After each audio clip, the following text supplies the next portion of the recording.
Let's talk Cuphead, the run-and-gun platformer coming straight to you from the 1930s. Released on September 29, 2017, creators Jared and Chad Moldenhauer take you on a journey with Cuphead and Mugman to fight through bosses and repay their debt to the devil. With a combination of art styles ranging from Mickey Mouse's Steamboat Willie and the works of Fleischer Studios, Cuphead captures the nostalgia of the dusty 30s through the retributions of spending money in and out of the casino. Aside from the rubber hose art style and the gameplay looking like a piece of film, there's one more key point in tying together the aesthetic that Cuphead created, and that's the music. The BAFTA award-winning soundtrack was composed by Kris Maddigan, a percussionist hailing from Canada who, before this project, claimed to have only composed 20 minutes of music. He considered himself a musician first and a composer second, with his degree in percussion performance coming from the Royal Conservatory of Music in Toronto. The Cuphead album clocks in at just under 3 hours of big band and ragtime music, all holding inspiration from names like Duke Ellington, Gene Krupa, and Scott Joplin, among others. While those were some of Kris's most formative influences, what was he able to do to make it his own? Were there elements of contemporary composition in his own style that stuck into his music? And finally, did the composition and recording process change whenever it came to the fact that the music was entirely heard within a video game soundtrack? For this purpose, I looked at Threatenin' Zeppelin, one of the more prominent big band pieces within the track, to see just what launches Cuphead into the 21st century world of music. To understand a piece like Threatenin' Zeppelin, the best thing to do is go back to Kris Maddigan's source material. The composer is quoted in saying that he looked towards Duke Ellington, Gene Krupa, Cab Calloway, and Benny Goodman as his biggest inspirations in creating big band pieces for the track. One of the more blatant informations to go off of when comparing Maddigan's work to the swing era is instrumentation. Looking at all of the ensembles at the time, the average format consisted of an alto sax 1 and 2, tenor sax 1 and 2, baritone sax, trumpets 1 through 4, trombone 1 through 3, bass trombone, piano, double bass, and drums. The hierarchy they created in instruments listening to key players like the alto sax 1 or the trumpet 1 when other instruments aren't soloing, that is. If you were to look at a piece like Ellington's Sea Jam Blues, you would find that the saxophones take the head while the brass have a counter melody in a call and response fashion. Now back to our chart. Kris Maddigan breaks this mold a little with the clarinet, alto sax 1 and 2, tenor sax, baritone sax, trumpets 1 through 3, trombone, bass trombone, vibraphone, guitar, piano, bass guitar, and drums. The two instruments that stick out the most in this case are the vibes and clarinet, which have the head and control the pacing of the song through the majority of it, unlike the saxes and the trumpets. The vibraphone was first used by Lionel Hampton and was popularized around the same time as swing. Because it was invented only a decade prior and its popularity, range, and accessibility was finite in the world of jazz, so few people used its color. Because of the clarinet's brighter yet softer sound, it was mainly found in smaller ensembles to balance out the dark, rich color of the brass. With the acclaimed king of swing, Benny Goodman, making the clarinet one of the most popular instruments in this era of jazz, it was actually seldom used aside from contrasting improvisation and not often for the head, more so counterpoint and comping.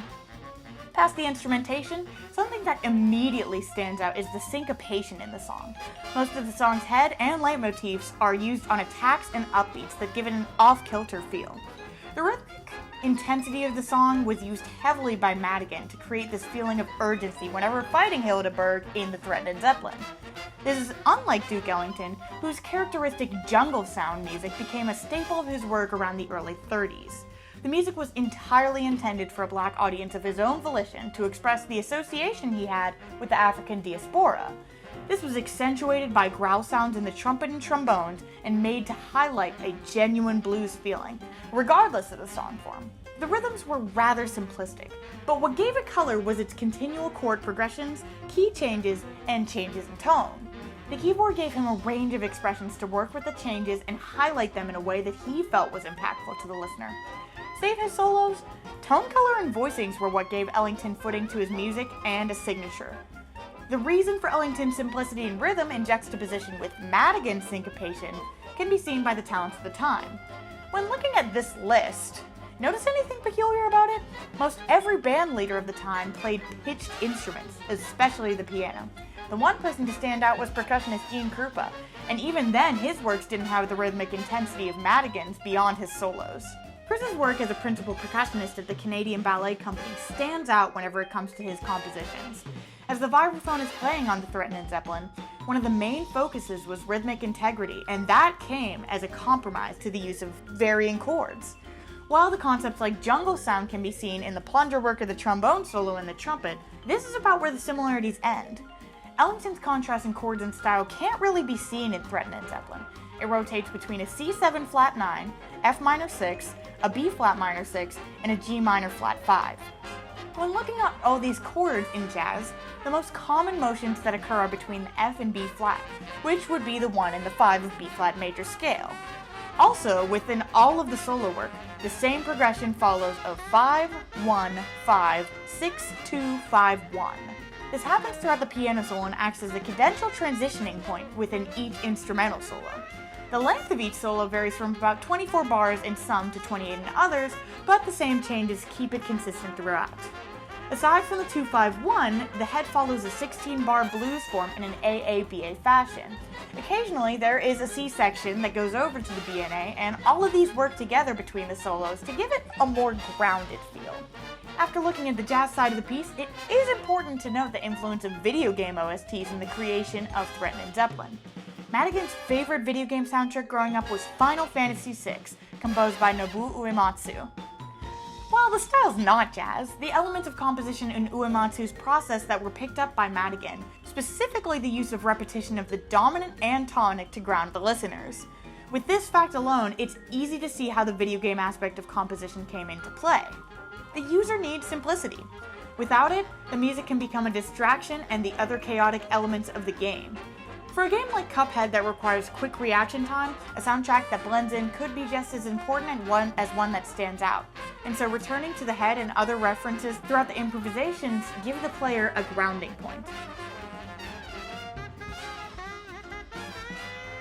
And with that, those are some of the key distinguishing points between the sounds of Threatenin Zeppelin and its 30s predecessors.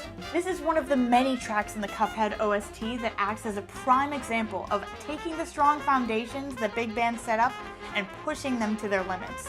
Their capacity to have performers take on various instrumentations and produce a jazz album within a minimal amount of time is something that I think affirms so much of the charm in the game as a whole. You can see a lot of the formative influences of Ellington, Calloway, and Krupa within his works, being his own unique style regardless. I feel Kris Maddigan's work on Cuphead should be an inspiration for video game composers, to learn that it's okay to break the cyclical mold of video game composition and dip into different styles. It could make for a transformative experience for the listener, the performers, and even the composer themselves. That's all for today on Threatenin Zeppelin. Thanks for watching.